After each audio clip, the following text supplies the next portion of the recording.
Well, welcome everyone. This is day one of our virtual regional assembly. It would have been day one of our physical regional assembly as we had exciting practicums and gatherings for this Thursday, October 1st. But this is equally exciting and valuable for this town hall discussion where we want to hear your questions and your thoughts on direction of our region. And we have most of our regional, I think maybe all now of our regional ministry team plus those who are in leadership and various portfolio responsibilities. So I think we have all the gamuts covered, and we have also our moderator and our vice moderator who's income moderator. But I'll enjoy everybody introducing yourself, and I will start. My name is Paul Koch, and I'm proud to be your regional minister serving what is now, at least for a while, the east part of our region, which goes from St. Louis Metro all the way through about Highway 65 and then north off of I-70. So welcome here today. So I'll go ahead and call next in case the screen is scrambled. Jimmy? Jimmy Spear, First Christian Church, Columbia, Missouri. I'm the associate here, 13 years. And the last 2 years have served as your moderator. And I'll be able to hopefully field some questions along with Dan Kircher, also on the board, as we look through any business items that you want to talk about. Ron. Welcome to the Regional Assembly, friends. We are indeed better together and grateful for the planning. Paul Koch has spent lots of hours planning this Regional Assembly. It's truly a shame we can't be together in person, but this is the next best thing. Glad you're here. Looking forward to a wonderful time. I office as regional minister out of my home in Brookfield, Missouri. Christine. Ron, is that a regional hat you're wearing? Oh boy, I didn't even know we had those. Look at that. Now that gets right there for a hat. I was thinking we need some for better together. Penny gave this to me shortly after I came on board. You know, I didn't get a company car, but I did get a company hat. So there you go. I know my worth. Christine. Good morning, everyone. I'm delighted to be with you. My name is Christine Chenoweth. I'm the transitional regional minister for the South of Missouri. I started August the 1st. So this is my first time through with you in a regional assembly. I'm enjoying getting acquainted with you one by one. If you are on this call today and in my part of the state, the South, and you've not heard from me personally, send me a personal text right here on this screen in the chat room, and I will respond to you immediately. I'm working real hard to make personal contact with folks one by one. Look forward to the weekend. Jenny. Good morning, everyone. I'm Jenny Brown. I'm the ministry associate in the Springfield office. It's great to see some of you. I haven't actually met a couple of you face to face, so it's nice to see you. Jenny is the one we say, expect an email from Jenny. That's usually the context of your introduction. So appreciate what you're doing. And also Susan Moore, who will introduce herself next. Hi, I'm Susan Moore, Ministry Associate in the St. Louis office, which effective today has moved from the Eden Seminary campus to Webster Groves Christian Church. So please double check the website for different phone number, address, and email address information. Thanks. Oh, I'm also the ministry communications coordinator. So doing the website and the update newsletter every week. Just a little parenthetical, one of the blessings of our region, we moved our St. Louis office to Webster Groves through the generosity of Webster Groves Christian Church, who is providing us a space and internet and phone at no cost as part of their mission contribution. And that's the same arrangement with South Street Christian Church in Springfield.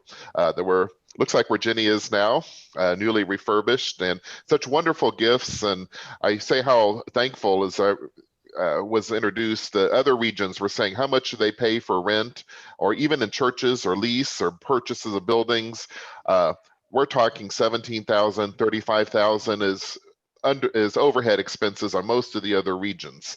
So we are so blessed to have incredible stewardship through this. So thank you, Webster Groves and South Street and all and Susan and Jenny for your flexibility and all that makes happen. So Dan, you're next. Okay, I'm Dan Kircher. I'm the pastor at the Plattsburgh Christian Church and moderator-elect. And I think, Jimmy, I'm serving as parliamentarian today for this part of the Regional Assembly business meeting. All right. Thank you, Dan, for doing that. And Catherine.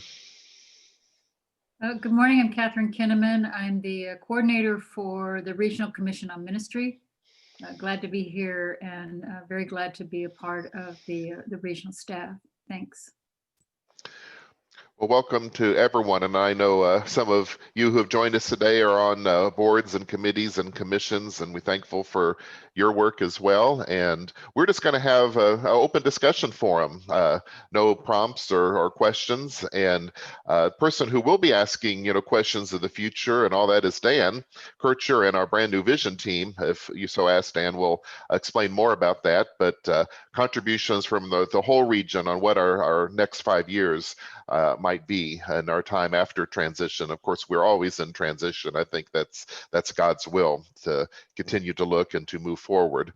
But certainly want to call your attention this Saturday at 9 a.m.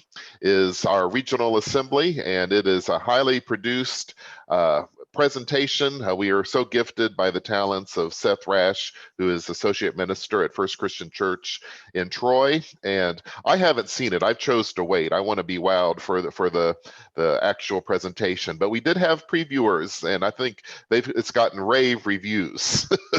I think very eloquent, funny and informative and inspirational and spiritual and every great adjective that you can imagine. So it'll be TV worth watching, and I invite you to certainly register. Go to the regional website and register, because you'll get voting packets. And if you're a delegate from your congregation, oh, thank you, Susan put it on there on the chat. And if you're a minister with standing, you automatically have a vote. So please register, but anyone in the congregation can go to our regional Facebook page and watch it through Facebook Live. And I'm hoping some congregations perhaps will, if they have the audio visual equipment, may show it on their screen, if that's how, if people are gathering for worship in the sanctuary again and are accustomed to watching on the screen and able to watch that. That's another opportunity to have everyone learn about this great ministry of cooperation that is our region.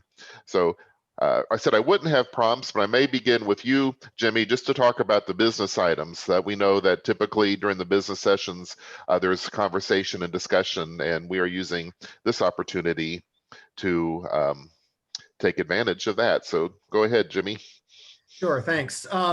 During the business session, there are two pieces to the business. The usual, which is the election and installation of a slate of board and ARCOM members and leaders. The installation, we can't install people if we're not present at that moment, but we have one included to show after the voting ends at 11:30. So the assembly starts at 9, voting ends at 11:30. The assembly will be over probably about 11, we think, or prior to 11. And so if you linger around long enough, my understanding is that you can watch the results and a brief installation. That will also be played on Wednesday and offered in the update on Wednesday. So as Susan puts that out to us on Wednesday, you'll be able to see the results.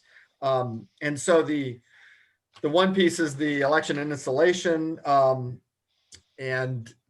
So in the assembly, I offered the names of those folks that are filling vacancies and others, and this is all in the docket.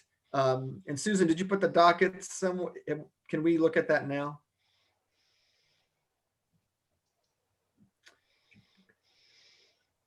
I'm looking. Maybe you already did. It has not yet been published on the website, no, Okay. but we can do that at any time.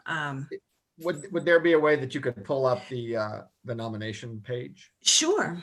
That'd be great. Paul, can you give me permission to screen Oh, share? sure. So Susan, it'd be easier if she does it than me trying to talk and navigate. Zoom Or do in. you want to pull it up, Paul? It's on the Oh, website. no, you have the permission. Okay. So Susan will bring these names up. That way you can see what I'm talking about. It's much easier. And in the assembly, I've just, again, said the folks that are filling in new spots and everyone else is reelected based upon the terms that they have left. And ARCOM, there is still a vacancy, and Catherine can talk to that in a few moments if we need to. We've been looking and asking people, but sometimes we get no's. If you've ever served in the capacity of finding someone to fill a spot on your church board or in leadership of the church, you know that sometimes people, and we're glad that they feel okay to say no rather than feel obligated. So here you go. Dan Kircher, as we've said, is the moderator, and that is we are in a system where someone is elected to moderator-elect, and then 2 years later they become moderator, and then 2 years after that they are past moderator. So a 6-year board term, but we vote on them every 2 years in this fashion. And you see vacancy right there, but because we were still looking, we had been turned down a number of times for the moderator elect, but continued to search and found Madeline Haraway from Compton Heights Christian Church, a member there, current board chair in that congregation, has been in the region in that congregation for many years, has served in capacities of leadership when there was the areas, and has been on search committees in recent years, search committee, I'd say one. And so we feel that she brings an investment and a knowledge of the region, which is so key to stepping into 2 years of learning the work of the board and then 2 years of leading as moderator. She's a layperson from that congregation. I think a graphic artist by profession. Myself as past moderator. Secretary was a change.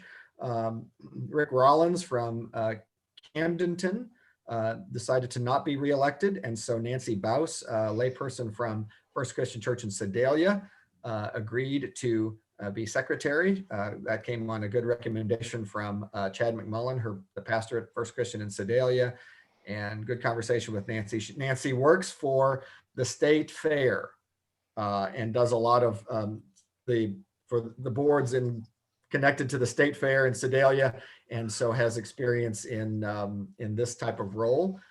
We will be, and here's the thing, we have to be mindful, sometimes in people's lives, because the state fair is in the summertime, one codicil is that in July is not a time that we can add more to Nancy's plate. Any other time of the year can be good. So I agreed to that on our behalf, and I think we need to honor that. And I think it's very doable based upon the cycle of meetings and the work that the secretary of the board does. And when I say more, I mean just big meetings that we should have, which we don't have in that time of the year. Tom Wood, our current treasurer, is being reelected for his third term. 3 terms is the extent of what people can serve. At-large executive committee member. So the people on the executive committee, you see there, plus someone from the board that fills out that group. So there's more diversity of location, of lay people, of clergy people, of different parts of the region. Paula Holliday continues to serve in that capacity. She's from a layperson from Second Christian Church in New London. She is also the representative to the general board. Mid-America sends one representative to the general board of the Christian Church Disciples of Christ in the United States and Canada.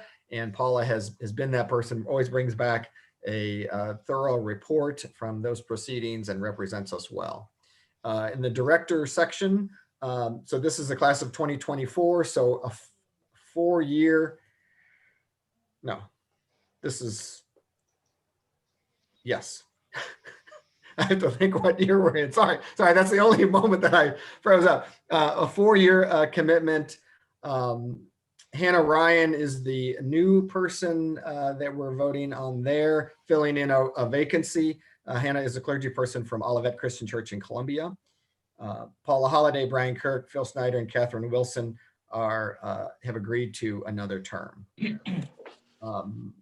Directors for the class of 2022. So the folks that have 2 more years, Lee Young, Katru Palmer, Jeff Timor, and Charles Williams.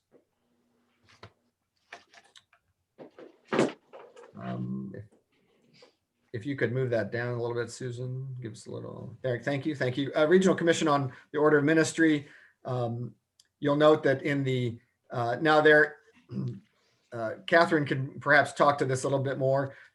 The Regional Commission on Ministry has gone through in the last year and a half, we would say they were working on a number of changes to the way that they work and the work that they do. And because it took all of the people in this group to create the changes that were needed, they wanted to live into those changes and help bring them about with greater success. And so asked the board to approve an extension of everyone's terms for 2 years in order to do this. And it was the wisdom of those leaders and the people in that commission that we agreed to do that. So you can see the class of 2020 is now 2022, and so on, 22, 24, 24, 26. And there's a vacancy in the last section there. And Catherine has worked on finding and talking to people that could be possible and has been turned down. And so we continue to search for that person. And it's my understanding we won't have that by Saturday, but the board will be in the position to approve that filling that vacancy. And any other vacancy. We have an understanding that there might be another vacancy coming up next year after the January meeting, and so we'll be filling them. And part of the filling in of all of these, you'll note that there's an L and a C next to each person's name: layperson, clergy person. And then also now, while we don't talk areas anymore or quadrants, we do have an understanding of the spread of people from all over the region being involved in all these. And so generally speaking, a little bit of carryover is the general designations of location and then the city. So we get a sense of whether we have rural congregations represented, city congregations, big towns, is everyone from the east side, west, north, south. And you can see there, if you know your geography, if not, get out the map and have a good time with it. But Hannibal, Dexter, St. Louis, Springfield does some of that. When you add in Burlington Junction, Marshfield, St. Louis, Hannibal, Columbia, Springfield. So as we look to fill vacancies, there are parts of the region and clergy or lay, and then that we're thinking about finding someone to represent those demographics. And then not only those demographics, but male, female, other. See, I did that wrong. Yeah, Jimmy, we're also trying to represent, and it's hard, it's not always easy to do all of those different categories. And plus, people's times in the church are always so committed, but we're also trying to have some racial balance to increase that so that we're not an all white commission. Thank you. That's happening. But it just takes time. So we're looking, so we have an opening, as Jimmy said, class of what will be 2026. 2 people from the Northeast and no one from the Southeast. So we'll be looking at that, and also both the East and move away from just being in the St. Louis area and pull from the boot. And so we have a lot of that in mind, and if people can just be patient with us to get those slots filled, we'd appreciate it. And along those lines, also, we would say that as we look to all the directors and the executive team, we're mindful of the demographics of the whole group, not only location, but racial diversity, gender diversity, clergy, lay, et cetera. So time in the region being shorter and time in the region being longer, the combination. For example, Hannah Ryan, the new director that we're voting on for the class of 24, grew up in Columbia in a congregation, left for seminary in her first call, but came back to this city to serve a church. So she brings some of the past experience, but yet also was away. So and then also some investment in a new place that she's landed to serve for, we hope, a long time. So, and that goes for probably everybody on the team. Jeff Timor, and we say Jeff Timor because there's 2 Jeff Moores that are clergy members of our region. Susan is espoused to Jeff. I don't know what his middle name is, but we just know he was the first Jeff Moore in town or in the region, and he serves in Webster Groves and Memorial Boulevard in St. Louis. But Jeff Timor is 45 miles north of the first Jeff Moore at Troy, Missouri. So we're always mindful of, we say which Jeff and what town they're from. If you say Jeff Moore from Troy, Jeff Moore from Webster Groves, we give that designation to help them out and ourselves. But Jeff is newer to the region, but has been moderator in Pennsylvania and brings a wealth of regional knowledge to our team. So that's just one example. Jimmy, I think on the list, Michael Williams' name should be bold as he is a replacement. Yes, thank you. But do you want to speak about him? And were you the one who recruited him? Yes, thank you. Okay. So in the class of 20, in this list that Susan had was before we've prepared a different one. Well, a more, the bolding has changed and some things are filled in for the docket that you'll receive. And so Michael Williams in the class of 2020, now 2022, is a clergy person from Dexter, had served in the UCC denomination, now serves in the Disciples, has been here for, I think he says six years, and was willing and glad to be a part of ARCOM. And Air Force chaplain too. So Thank you, an Air Force chaplain in the past. Okay, any questions about the slate there from anyone? Any comments, curiosities around?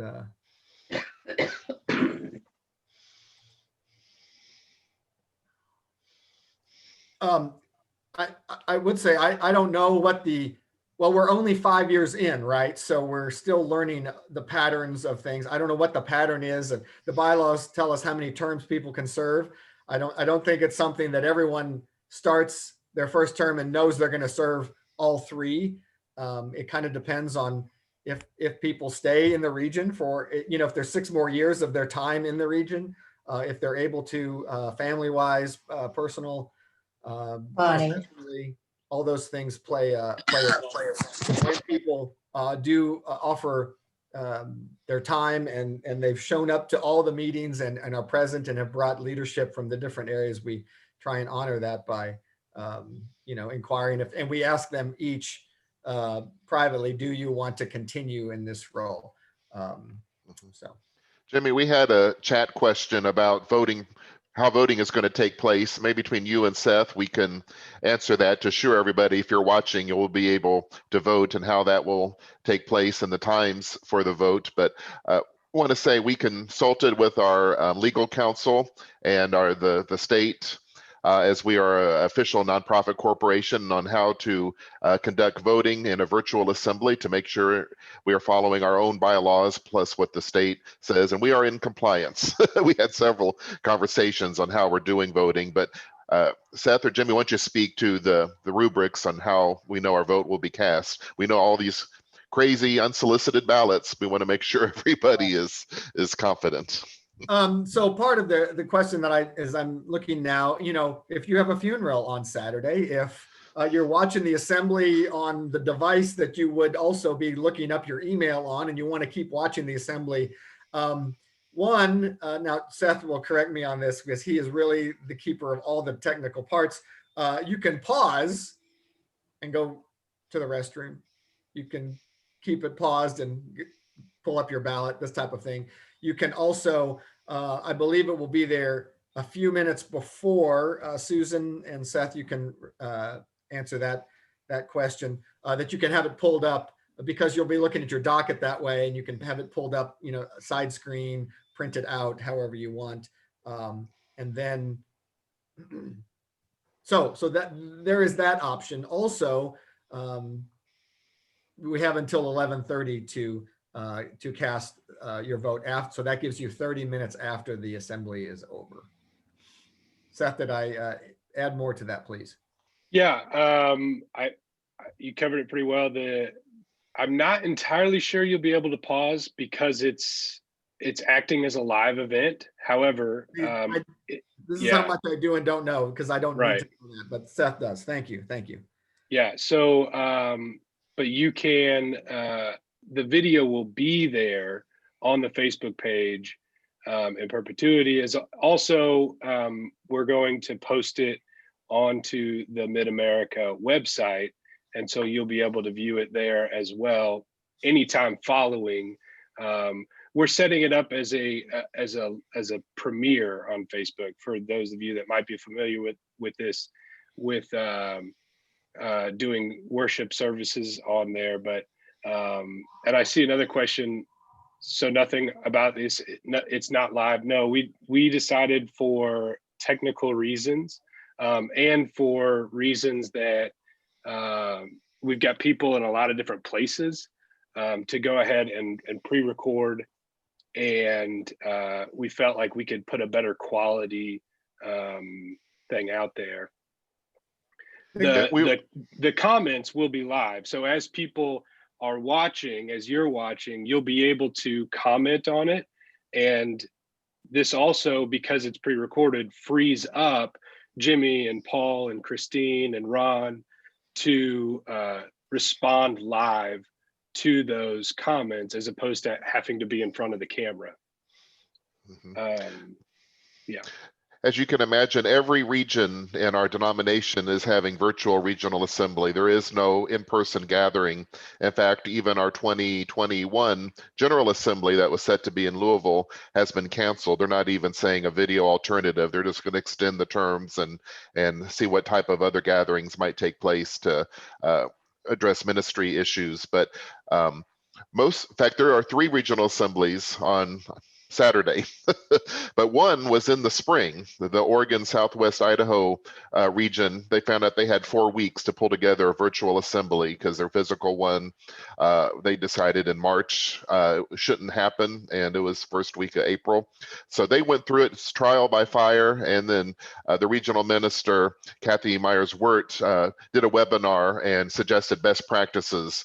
And she said the most important thing is screen fatigue, and says you have to keep it. Our goal was 90. I think we might be at 100 minutes, but certainly not 2 hours or longer, which some of us just can't sit that long in front of a screen and drop off. And we want everyone to enjoy all of it. So she suggested pre-recorded with no ums and ahs or technical problems or other things that normally take up time. So essentially you get a whole day's worth of business items of regional assembly into 90 minutes. So thank you for that question. And that was the big thing, right? We are just amateur enough that we were afraid that we didn't want to throw the whole thing off because some feed couldn't come in from St. Joseph that we intended to go into it something live.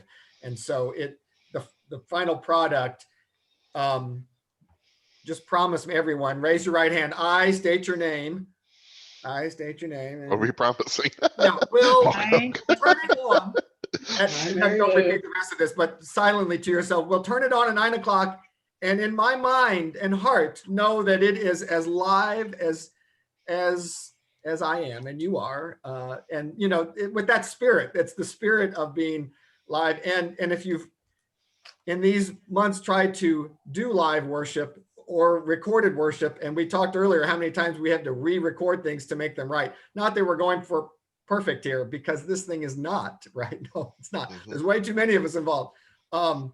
There is some sense of that it is something that we can watch with ease and not be anxious through, and again answer questions and all be involved in it, rather than some internet going down or Zoom going haywire, and you got this face for 10 minutes waiting for something to catch up. So the way this has been created is really following, again, all those other regions, following any other convention model that, other professions and entities have done in it. And if anybody did any more live, they had a much bigger budget and a whole office of people that do that professionally. You see, there's a difference there.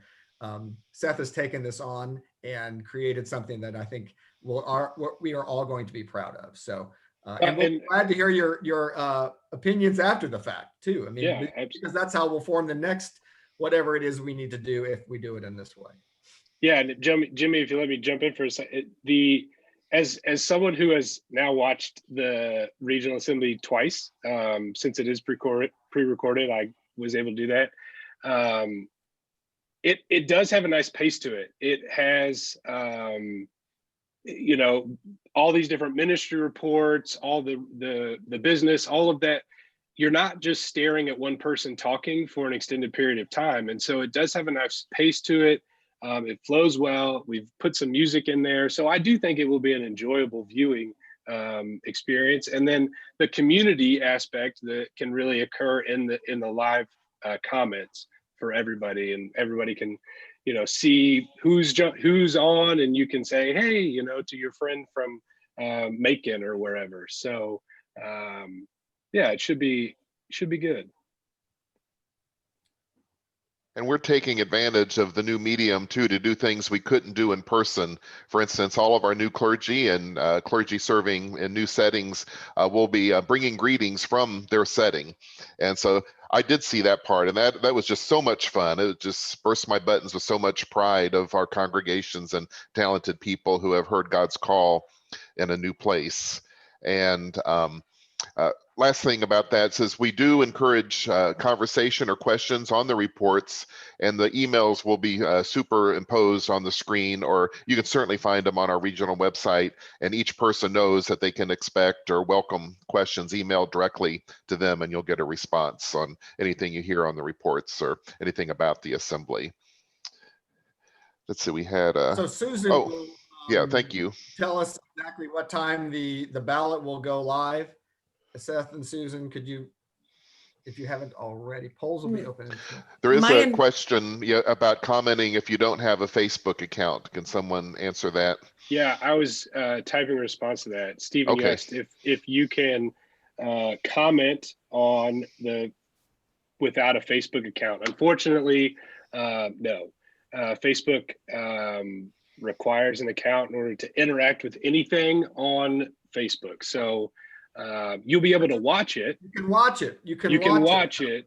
You can watch it, but you cannot post, dislike, anything like that. Yeah, unfortunately, Seth, that's just a limit we have. And we did talk about all the different. We didn't just grab Facebook because we liked it or didn't like other things. We looked at every avenue to put this out there to the most people in the easiest way, and that was what we came up with. A lot of time put into that decision. Now the other thing, so if it is saved on the regional website, can you access that without Facebook as well? Yeah. It's on the watching it on the website will be very, it'll be actually a YouTube video that's embedded on the website, much like many of the other videos on the website. And comments can also be there. Of course, you'll need a YouTube account, I believe, in order to comment on the YouTube. I mean, it's just the nature of these providers. They want accounts, right? That's how they sort of make their money. They make their ability to do it. So in order to do anything on them, they want you to have an account with them. But to get to Judy's question, and I know I had a church member who went to our last assembly, and I was on a Zoom with her this week. I said, I hope you can join us. She says, I don't Facebook.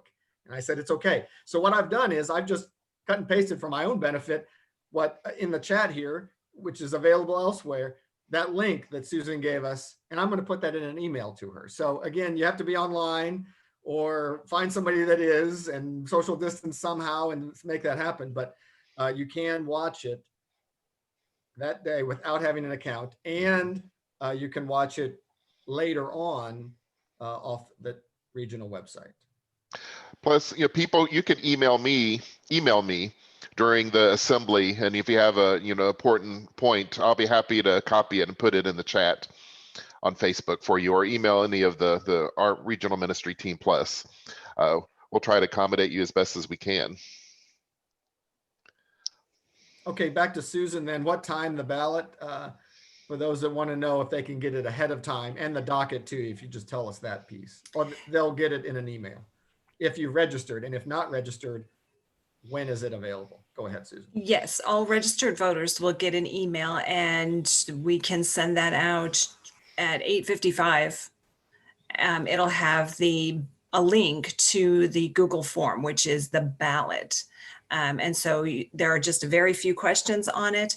You'll be asked to put your name, email address, confirm that you're attending the assembly, and your yes or no on the 2 points that are up for vote, and then submit. It should take less than 30 seconds, and we'll be accepting those. And you don't have to do it just right then. If you're having trouble with going back and forth between screens, or you don't want to miss any portion of the assembly, that's okay. You can wait until the assembly premiere on the Facebook page is completely finished and do it then. We'll be accepting the ballots until 11:30 on Saturday morning, but you do have to get registered by 5 o'clock on Friday night, tomorrow night. And that was one of our legal requirements that we had to figure out how to honor. One, you have to be registered, and two, which was the even more challenging, you have to be present for the assembly. So we asked council, what does being present mean? And we've identified just a box to check to say, yes, I'm watching the assembly. Therefore, you're present, you're part of the moment. And that box is important to check because that makes your ballot legal. But we'll describe that on the ballot once you get it. And then Susan, the docket will be available so people can look at it ahead of time. Yes, that can go up on the website even later today. Okay. And I plan to put a link to the docket in the description and also in the comments of the Facebook video, so people can just press that link and it'll take them to it. And the docket will be in the email that registered voters get also with their ballot. But now you may say, but I'm coming and I have a church member coming to this assembly. They're watching, they want a docket, but they're not a voter. They're not registering. The answer is that it's on our, I don't want to say it wrong. Susan, Seth. The docket is on the website, will be on the website. Mm-hmm. Okay. Yeah, we weren't planning to include the whole docket in the email, just the instructions and the ballot on Saturday morning to the voters. Okay. And let's put a link then too. Okay. Looking at the clock, normally this is kind of our lunchtime or pre-lunchtime gatherings, even though we'll remain longer if we need to. But we have a question about the business items, and we haven't gotten to Oh those yeah, okay. So business items. So the second business item is the changes to our bylaws. This was a recommendation from the regional Susan, you want to board screen the- share that too for us, to the please? Assembly. So the explanation to this is, over the past 2 years, the regional minister team has changed dramatically. In the midst of these staff changes, the regional board took seriously concerns about the ethos of the team approach to the regional minister team.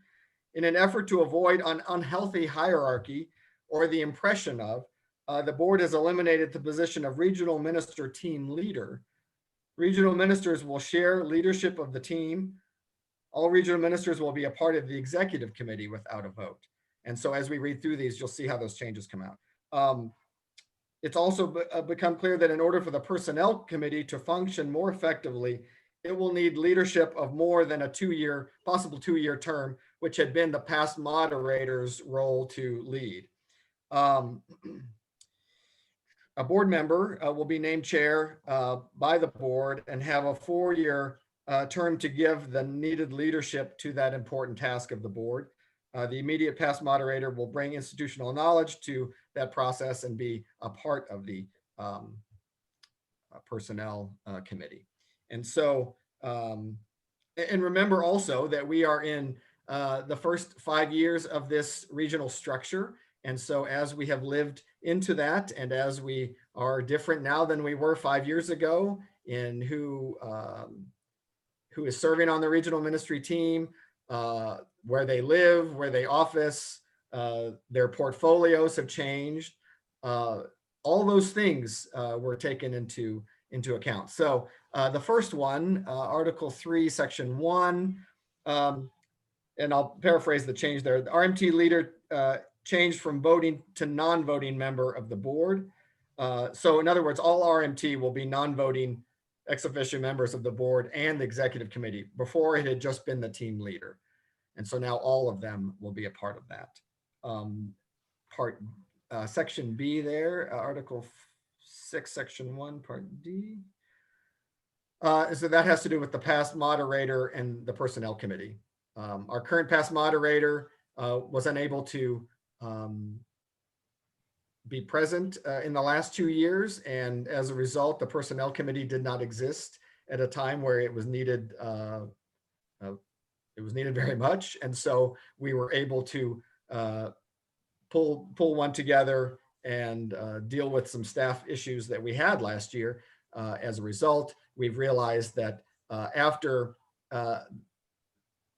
to put on a big project like that onto a past moderator when they are maybe exhausted from the 2 years of serving in this position and the prior 2 years isn't the best. And then after 2 years, they're gone. And so, for example, Jeff Timor from Troy has experience with that. And so in his first year on the board, then in his first term, we've selected him to be the personnel chair, and he has taken that and run with that in such a way that is much better than what we were experiencing in the past 5 years.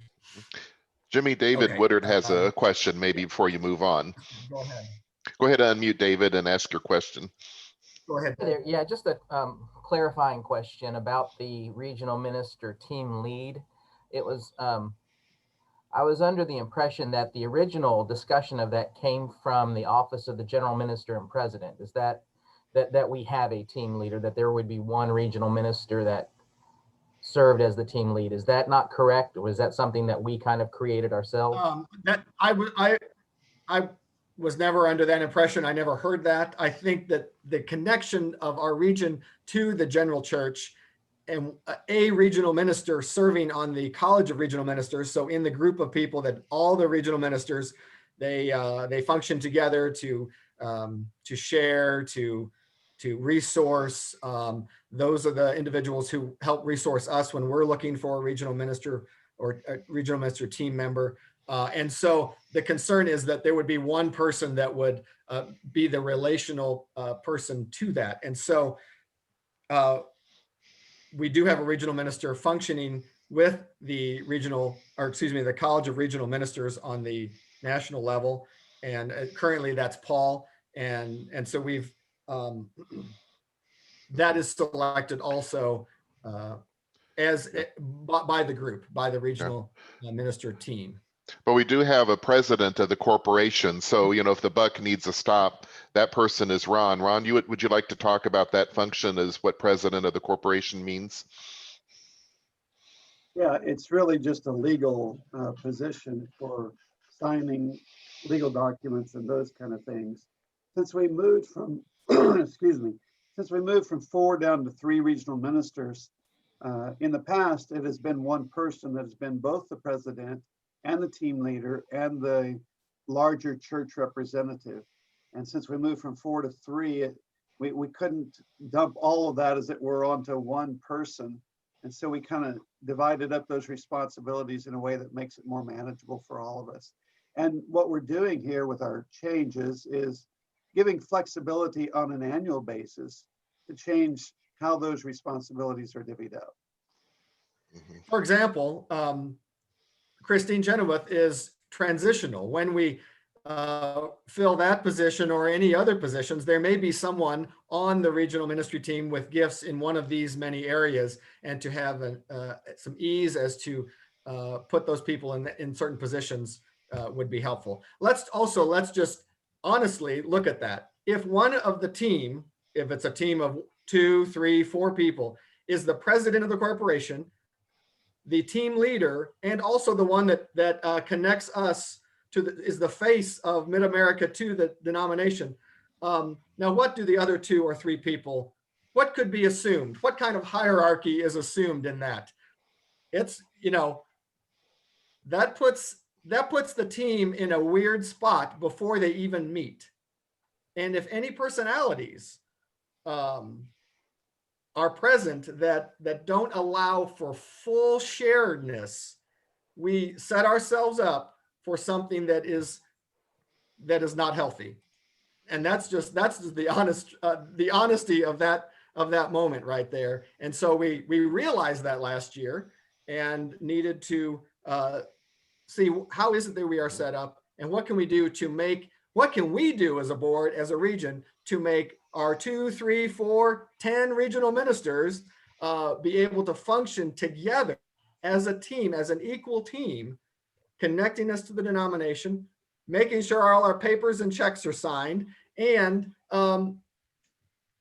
getting, somebody that brings them together, says, we're meeting this month on Tuesday of the first week.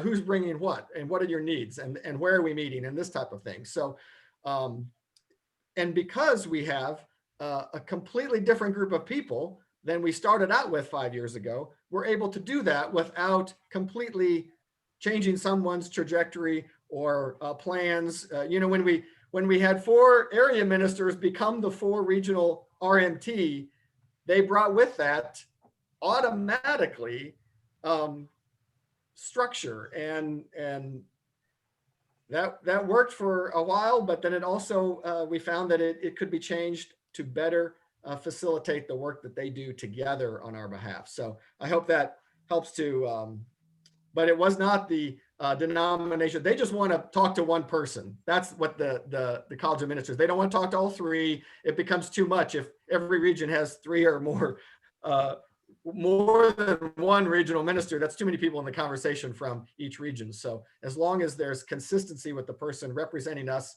in that venue, then we're good with the general minister. I had a David, go I had ahead. a second question about the next part. What you were talking about, past moderator, and that's just if, for instance, you're going to be the past moderator. Let's say you have to resign for some reason. Will the regional board then find another previous moderator, or will that position go unfilled? In terms of personnel, or, well, I don't know. I didn't know if there were provisions made in case the past moderator resigned. Well, we to my knowledge, we don't have a provision for that. It depends on if we're close to an assembly, then that's a vacancy that we put up at the next assembly. And if the board decides we have 2 more years that we need that voting member on the board, and then they'll fill that role with, that's a good question. We've not had that experience. So while our current past moderator did not participate, that person also did not resign. And so we were stuck in a spot, but that's a good question that we might look at in the future to say when someone, if a board member resigns because they've moved to another region, for example, then we have filled that spot. I assume we would for the past moderator too. If I move to the Illinois region, then and there's 2 more years that we need a full board, then the board will find someone to fill that position, or maybe a former. I don't know. That's tricky because the executive committee in our structure is set up differently than the directors, right? So, yeah. Thank you. Just kind of a word about structure. In some ways, our region is an innovator for all the regions. We have some looking at what we're doing, and they're trying bits and pieces of it. But every region configuration is totally different these days. We have some regions merging together to become a new region, and their structures they're kind of making hybrid models out of. We have one region that has no regional minister or even staff, so other regional ministers are taking bits and pieces of that region and are administrating that. And Southwest region, our largest region, is also has eliminated their areas. Chris, you could ask Christine later on if you have some questions what's how that's working in the Southwest, but they're living into a new model. And so it's just incredibly exciting. Honestly, it's not kind of upset the fruit basket, but every region is responding to the needs and the talent and the resources that they have. And I know in my heart that we'll be a stronger church for that. I think Kansas is also doing a shared leadership approach as well. Paul, and the last sections of those bylaw changes all refer to what I talked about. So the corporate president, not changed every year in letter C there, not changed every year, but renewed every year. So we say, Ron, are you comfortable continuing in that role? Ron's still with us. He says, yes. Then we keep renewing that, but not force a certain regional minister into one of these roles just because they were standing there. Now, notice also, here's the other thing that the ethos has changed, I think, with the two offices and the regional ministers functioning out of them. So the president currently, which is Ron, so dealing with finances and official documents, he is not located in the where the St. Louis office is. Susan is the ministry associate that deals with those pieces. So he is working with Susan. Paul is working with Susan. Christine is working with Susan. But all three are also working with Jenny in such a way that I feel that there's not a regional minister with a ministry associate in an office only for their use or their portfolio's use. It's really, again, that's the impression that I'm getting based upon how I observe all three working with our two ministry associates in the two offices. And I think that is, and we found during the COVID season also that they, each office takes care of different things with each of the regional ministers.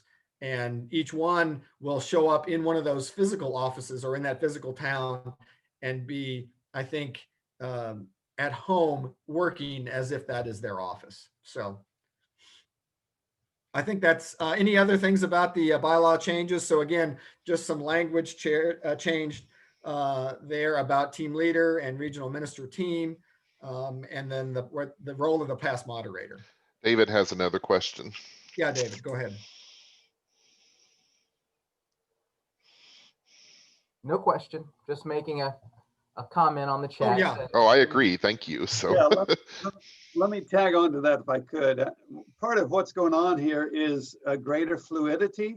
We used to have pretty regimented portfolios, and we still do have areas of responsibility that each one of us have, but it's much more fluid than it was even a year ago. And that is by design. As Paul and I have kind of moved into our roles, we really see a team spirit. And one thing that we pushed for was to change their titles. Jenny and Susan are not our secretaries.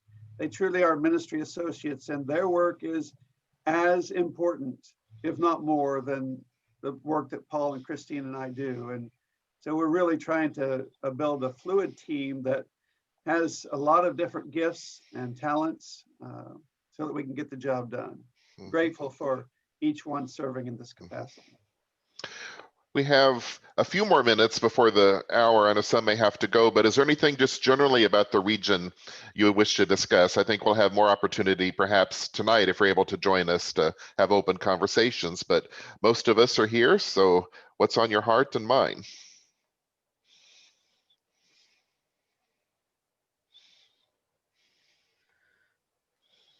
You know, if there's nothing, maybe have Dan share a little bit about the visioning task force. I'm not sure everyone is fully aware of that. And Yeah, thank you. Great idea. Thank you, Dan.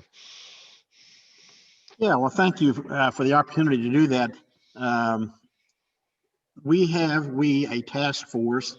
There are 22 of us on the task force, and we have met with 2 Zoom calls, and we're just looking at the structure of Mid-America, how that might need to be redesigned if it does need to be, and how we can look at ourselves as an organization, and hopefully over the next year and a half, hopefully not more than that, but up to 2 years, that we might be able to live into a model that fits Mid-America and best aligns with what is currently happening within our region. So it's a challenge for all of us. We are genuinely seeking input from the entire region for structure and needs of the region. We're asking for clergy clusters to get together and pose any questions that they may have or suggestions that they may have, for congregations to meet with their pastors and let those congregations provide input. There'll be a video report from our Visioning 2021 task force at Saturday's regional assembly, and that'll kind of give you more of a picture of what's going on, but and how you can respond to and through our regional newsletter, the update, and just provide us with feedback and help us as much as possible to vision what the region should be and what we can be. And I'm looking here, William Brown is on that task force. Of course, Ron and Paul and Christine, and we have a number of our colleges represented, a good diversity of racial and ethnic as much as we can on this task force, and gender diversity. So we're just trying to meet the needs of the region. Paul and Jimmy, I think that sums it up. If there are questions from anybody viewing now, we'd be happy to try to address those with you. One other little piece of information we'll be sharing after assembly within the next week or 2 weeks is that the General Church has created Alex. You know, I think we always had Alexander Campbell, but we have created Alex. And that is an online database that the General Church is encouraging all regions to move to or to use, and the congregations to use. And this is essentially going to replace the yearbook in time. So it's an app you can use on your computer, your phone, and it's a tool for your congregation to record your attendance and your giving and some other vital statistics. And you'll get instant charts and maps for you to compare present year and years past. And then when your congregation enters search and call, all the information will be there, and you won't have to find somebody to research all that information. It should be a lot easier to use. So please, once you see that information and then the links for invitation to join, please pay attention, because it is a big deal. And to be ahead of the game and to be one of the early starters would be an extra little feather in your cap of leadership in our region. So thank you.